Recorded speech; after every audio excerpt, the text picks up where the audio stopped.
Good day, my little Robins. Another month has passed, which means you get another Q&A from me. I'm sorry, I haven't uploaded one of these in a really long time.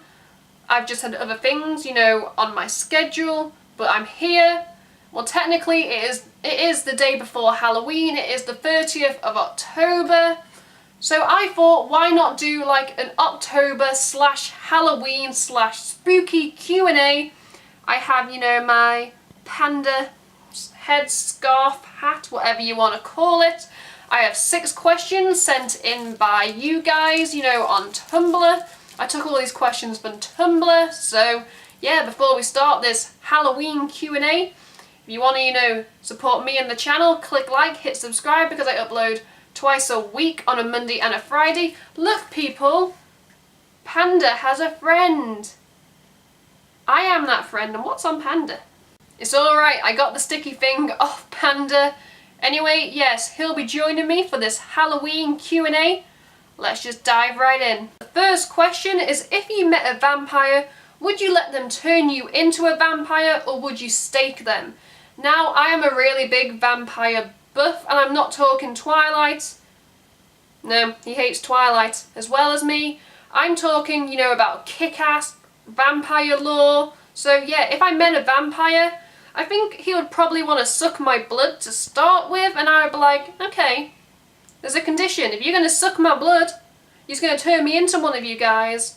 Also, I don't think I've got strength enough to actually physically stake someone through the heart, so I'd have to be turned into a vampire. What about you, Panda? Would you be a vampire? Panda would be a vampire. He'd be a vampire panda. That'd be scary. Question number 2 is, you're in a horror movie. Are you the final girl, the skeptic, the comic relief, the smart one, or are you the killer? Hands down, if I'm in a horror movie, I am the killer. Except I'm not the obvious killer, there'll be a main killer that, we all end up defeating, but then people will still continue to die, and all my friends will be like, why are we still dying? I thought we killed the killer, and then boosh, I come out and I stab everybody to death, and it's revealed that I am a secondary killer. I wouldn't be the main killer in a horror movie. I would be the secondary silent killer, who takes out all their friends. Don't judge me, Panda. What about you? What would you be? Panda says he would be the comic relief, and I can see why. He's bloody hilarious. Question number 3 is, you're home alone, but you hear footsteps. What do you do? This has actually happened to me, but that's because, not in my flat in Liverpool because it's a relatively new build, but when I'm back home at my parents' house, they kind of live in a house that's been built nearly, I want to say it's coming up to being 20 years old, that house. And so, at night, there's a lot of creaking wood. Right above my bedroom is our loft, or our attic as some people would call it. And I swear I can hear footsteps along the footboards. And now my parents actually went away for a week when I was 18, and I stayed home alone. And I was so paranoid that I was hearing, footsteps in the house, that my parents actually keep a baseball bat in their bedroom, just in case there is an intruder. And so I actually went to bed with that baseball bat next to me on one side. I had a pair of scissors, really sharp scissors, on the other side, so that, if the bat failed, I could just stab the attacker in the eye. But yeah, if I heard footsteps in a house and I was home alone, first thing I would do, I would find my phone. I would see if I had full charge. I would see if I had signal. Because if there's no signal, something dodgy's going on, and the phone lines have been cut. But if there is signal, I am calling the police, and then I am hiding. If there's no signal, I am trying to find a weapon, to defend myself. What about you, Panda? What would you do? That's right. Panda isn't a real thing. It's a teddy bear. Can't do jack shit if someone's coming to attack me. But I wouldn't be home alone, because I'd have Panda. Question number 4 is, have you ever played Bloody Mary? And this is the game where, you go into a bathroom, you turn the lights off, you lock the door, you look in the mirror and you say Bloody Mary into the mirror 3 times. and she's meant to appear, and she like, you know, like gouges your eyes out, and it's really scary. I have played Bloody Mary, you know, who hasn't as a kid? Especially in my friend's house, they had a really big creepy house that, you know, was definitely out of a horror movie. And I remember being dared to do it, and I was like, nothing's happened, guys. Nothing happens, okay? You do it, I think the fear is inside your head. And when nothing happened, I turned around and I opened the door and my friend had put on like a mask and I was scared shitless.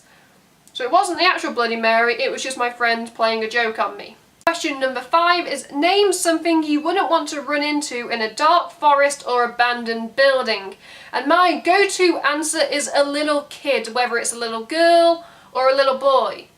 Because from what I've seen from, you know, horror movies and, you know, scary video games, it's always the little kids you've got to, you know, be careful about. And now the sun's decided to come out while I'm filming this. Not very spooky, Mr. Sun. Yeah, small children, especially if they look innocent and they come up to you and go, "Oh, I'm lost. Can you help me?" No. You kill that kid the second it comes up to you. They are no good. They are there to kill you. So yeah, the one thing I wouldn't want to run into is a little kid in a forest or an abandoned building, because the first question I would ask is, why the hell are they there? They're not old enough. What about you, Panda? Who would be scared of running into another panda? I'm pretty sure you're safe there. There's not that many pandas in the world. Question number 6, which is the final question in this Halloween Q&A, and it is your favourite horror or Halloween themed song. And I'm going to have to go for the cliche Monster Mash by Bobby Pickett. I got the name right. You know the Monster Mash. He did the mash. He did the Monster Mash. It was a graveyard smash. He did the mash. It is a go-to song that was played at Halloween parties when I was growing up. And so, you know, it's a song that I think of at Halloween. If that song doesn't get played, I think something bad's gonna happen. Yeah, that just ends this spooky Halloween Q&A featuring Panda. Say bye, Panda. I killed Panda and I'm actually wearing him on my head. Shock horror, you were seeing the ghost of Panda. No, I'm kidding. I bought this in a shop. Panda's still alive. Anyway, that just wraps up my Halloween Q&A. I hope you guys liked it, learned something new about me. In the comments below, you know, answer the questions if you want to. Also leave questions for me for my next Q&A, there's nothing stopping you. In the description box below you can check out all the links to my social media. While you're down there, don't forget to click like, you know, to show me your love. Click my face right here to subscribe to the channel, because I upload twice a week on a Monday and a Friday. You can check out my last 2 videos or playlists right here. Until next time, I am Beth. He's been Panda. Happy Halloween. Goodbye.